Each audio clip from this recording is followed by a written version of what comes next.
शाहिद अफरीदी पाकिस्तान का वो खिलाड़ी है जो 1996 से इंडिया पे भारी है और शाहिद अफरीदी को संभालना इंडिया के बस की बात नहीं है भाई। एक शाहिद अफरीदी पूरी इंडिया की टीम पे और पूरे इंडिया के मुल्क पे भारी रहता है। इंडिया हमसे जंग क्या खाक लड़ेगा, पहले शाहिद अफरीदी को तो संभाल लो। ऐसी भिगो भिगो के देता है ना शाहिद अफरीदी कि शाहिद अफरीदी की एक ट्वीट से पूरा इंडिया आग बगोला हो जाता है। इंडिया को हमेशा शाहिद अफरीदी ने उसकी औकात याद दिलाई है। अभी भी आया था शिखर धवन शाहिद अफरीदी को ट्रोल करने, शाहिद अफरीदी ने उसकी वो मट्टी पलिट की कि वो जिंदगी भर याद रखेगा।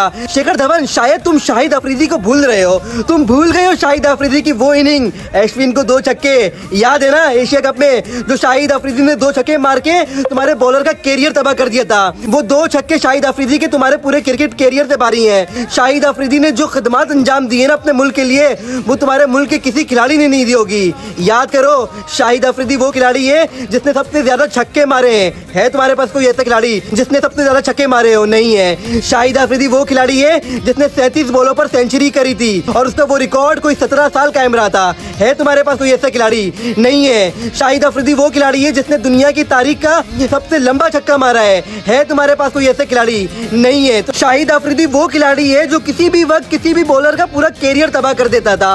है तुम्हारे पास कोई ऐसा खिलाड़ी जो किसी बॉलर का कैरियर तबाह कर सके? नहीं है। तो शाहिद अफरीदी से पंगा नॉट चंगा। शाहिद अफरीदी ने तुम्हें औकात तो याद दिला दी और आखिर में बहुत खूब दिया। और मैं भी तुम्हें ये कहना चाहूंगा कि जरा आओ तो सही पाकिस्तान, हम तुम्हें चाय पिलाते हैं।